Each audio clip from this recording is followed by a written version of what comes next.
Development की विचारधारा और एक मानवीय मूल्यों की विचारधारा, एक देश के सभी जाति पंथ प्रकार के लोगों को आगे बढ़ाने की विचारधारा और विश्वास, संकल्प, संगठन के अलावा एक ऐसी भी बात है कि किस तरह से लोगों को हम लोग आर्थिक उन्नयन के रूप में खड़ा कर सकें।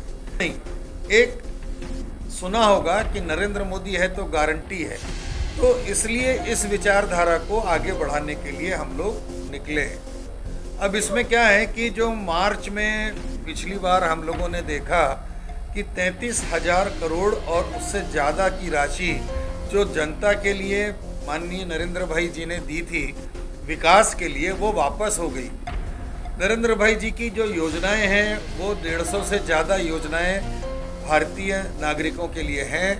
उनका फ़ायदा उठाना चाहिए, उन योजनाओं का लाभ लेना चाहिए, लेकिन जानकारी के अभाव में लोग उसका लाभ नहीं ले पाए। तो हम लोग अभी इस चीज़ को देख रहे हैं कि इसका अधिक से अधिक लाभ कैसे हम नीचे तक ले जाएं। डेवलपमेंट की विचारधारा और एक मानवीय मूल्यों की विचारधारा, एक देश के सभी जाति पंथ प्रकार के लोगों को आगे बढ़ाने की विचारधारा और विश्वास, संकल्प, संगठन के अलावा एक ऐसी भी बात है कि किस तरह से लोगों को हम लोग आर्थिक उन्नयन के रूप में खड़ा कर सकें। नहीं, एक सुना होगा कि नरेंद्र मोदी है तो गारंटी है, तो इसलिए इस विचारधारा को आगे बढ़ाने के लिए हम लोग निकले हैं।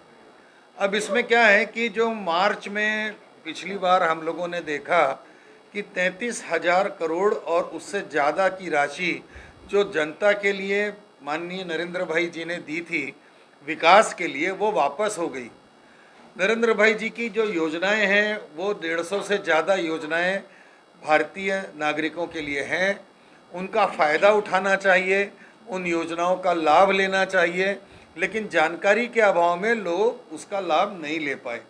तो हम लोग अभी इस चीज़ को देख रहे हैं कि इसका अधिक से अधिक लाभ कैसे हम नीचे तक ले जाएं। भारतीय जनता पार्टी ज़रूर बहुत मेहनत कर रही है, उसके सारे कार्यकर्ता मेहनत करते हैं, लेकिन अगर कहीं कोई चूक हो सकती है कार्य में, तो उस चूक को पूरा करने के लिए नरेंद्र भाई मोदी जी की योजनाओं को अंतिम व्यक्ति तक पहुंचाने के लिए हम लोग कार्य कर रहे हैं। जैसे स्कूल में उन्होंने अटल टिंकरिंग लैब की योजना बनाई थी।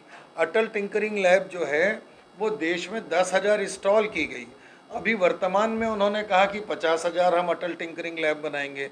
इसके बाद उन्होंने ये भी कह दिया कि आर्टिफिशियल और इंटेलिजेंस में और रोबोटिक टेक्नोलॉजी में 50,000 करोड़ रुपया देश में खर्चा होगा। तो उन्होंने बजट तो रख दिया है, लेकिन उसके नॉलेज क्या है, कैसे डॉक्यूमेंट्स बनेंगे, कैसे योजनाएं लागू होंगी, तो इसका हम लोगों ने अध्ययन करके अपने ज़िले की और नीचे जो पंचायत के लोग हैं उनको जागृत करते हुए कागजी कार्रवाई पूरी करने के लिए कैसे कागज़ ऊपर तक पहुंचाना है, कैसे समीक्षा होगी, जो आवश्यक दस्तावेज क्या क्या लगेंगे, उसको हम पूरी तरीके से लगाएंगे। भारत कृषक प्रधान देश है और कृषि से संबंधित भी बहुत सारी योजनाएं हैं। हमारे देश में अनाज भरपूर पैदा होता है, लेकिन अगर गोडाउन नहीं है तो अनाज खराब हो जाता है।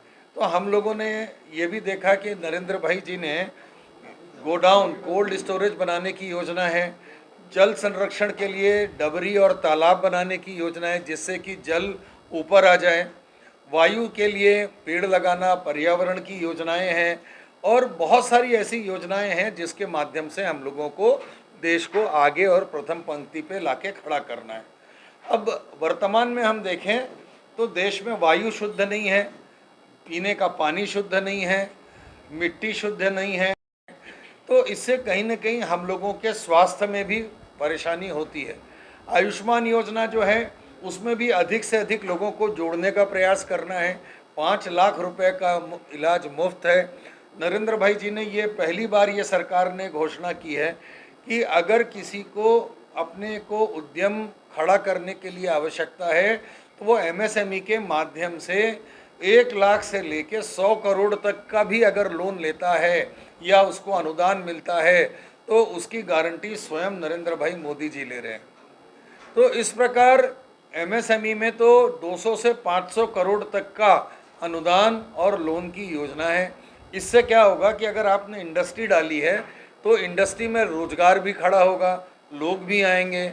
बहुत सारी राज्य सरकारों को भी उन्होंने वहाँ की टोपोग्राफी के हिसाब से, बायोलॉजिकल और जियोग्राफिकल कंडीशन के हिसाब से राज्यों के लिए अलग अलग योजनाएं हैं, तो उन योजनाओं को भी ज़मीनी स्तर पर लाना बहुत ज़रूरी है।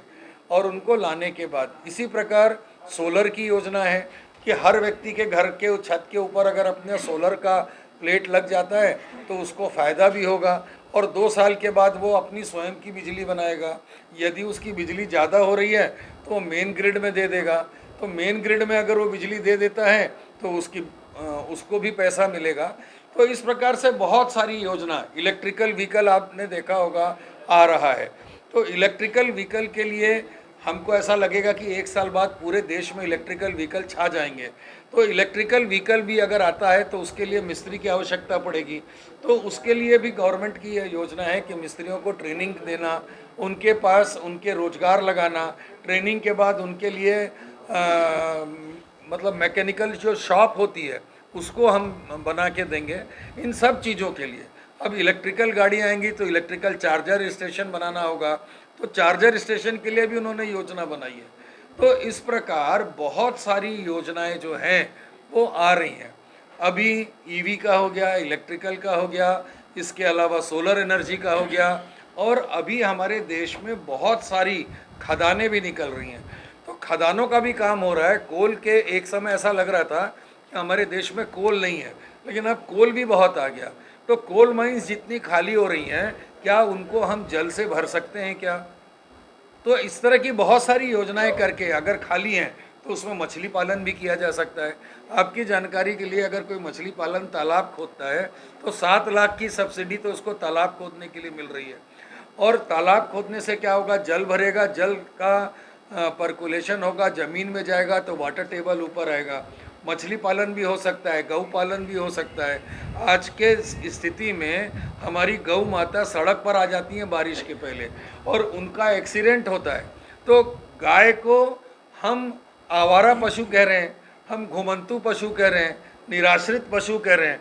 तो ये सब शब्द जो हैं वो हमारी डिक्शनरी में नहीं होने। आज का जो कार्यक्रम है उसमें हम लोग नरेंद्र मोदी विचार मंच और उसके 28 अनुषांगिक संगठन के बारे में आपसे चर्चा करने के लिए यहाँ उपस्थित हुए हैं। सर्वप्रथम हम देश के चौथे स्तंभ का सम्मान करते हैं जिन्होंने अपना समय हमारे लिए निकाला है और हमारे बीच में आए हैं। हम आप सभी पत्रकार बंधुओं का अभिनंदन करते हैं, वंदन करते हैं। नरेंद्र मोदी विचार मंच की स्थापना 22 जून 2004 को हुई थी और इसके परिकल्पना संघ के, राष्ट्रीय स्वयंसेवक संघ के प्रचारक रवि चाणक्य जी के द्वारा की गई। रवि चाणक्य जी वो व्यक्ति हैं जिन्होंने नरेंद्र भाई जी के साथ 12 वर्ष प्रचारकीय जीवन जिया है। और प्रचारक का मतलब ये होता है जिसने हिंदुस्तान की, भारत माता की सेवा करने के लिए अपने घर परिवार से अलग होकर देश की सेवा में अपना सर्वस्व न्यौछावर किया हुआ है। ऐसे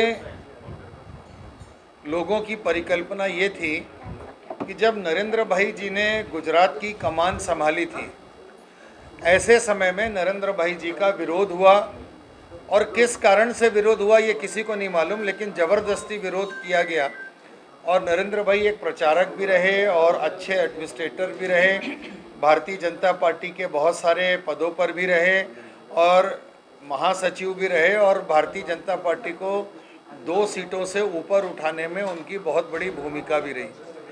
गुजरात में नरेंद्र भाई को जो कमज़ोर करने की कोशिश की गई थी उसमें उन्होंने सारा काम छोड़कर अपने सभी साथियों के साथ नरेंद्र भाई को मजबूत करने के लिए काम किया था।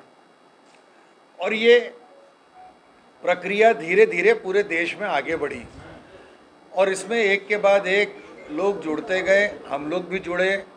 आज हम लोग राजस्थान में भी इसका प्रकार एक देख रहे हैं। पूरे देश में लगभग 12,000 हमारे संगठन काम कर रहे हैं। प्रदेश में 28 अनुषांगिक पूरे देश में 28 अनुषांगिक संगठन हैं। सबके 28 प्रेसिडेंट हैं, सबके 28 महामंत्री और संगठन मंत्री हैं। इसी प्रकार हर राज्य में 28 प्रदेश अध्यक्ष हैं, प्रदेश कार्यकारिणी है, प्रदेश की कार्यकारिणी है। इसके अलावा हर जिले में 28 अध्यक्ष हैं, 28 कार्यकारिणी हैं। और इसका जो उद्देश्य है प्रमुख, वो ये है कि नरेंद्र मोदी जी के व्यक्तित्व से संबंध कम है, लेकिन नरेंद्र मोदी जी की विचारधारा जो है उससे संबंध है। नरेंद्र मोदी जी की विचारधारा मतलब एक विश्वास की विचारधारा, एक संकल्प की विचारधारा। ये हमारा प्रयास है। माताओं बहनों को, निराश्रित लोगों को, महिला सशक्तिकरण की बहुत सारी योजनाएं हैं माननीय प्रधानमंत्री जी की। उन सब योजनाओं को ज़मीनी स्तर पर लाकर हमको बड़ा उद्यम खड़ा करना है। अब नरेंद्र भाई जी ने ये डिक्लेयर कर दिया, हम रहें या ना रहें, लेकिन 2047 में भारत विश्व गुरु बनेगा, तो हम विश्व गुरु बनने की दिशा में काम कर रहे हैं। अब इसमें कई लोगों के ये भी प्रश्न होते हैं कि भैया इसमें नरेंद्र भाई मोदी जी इसमें इन्वॉल्व हैं नहीं हैं। हमें इससे कोई मतलब नहीं है। हमें ऐसा काम करना है कि देश में विकास हो, देश आर्थिक रूप से सक्षम हो, देश स्वच्छ हो, देश आगे बढ़े।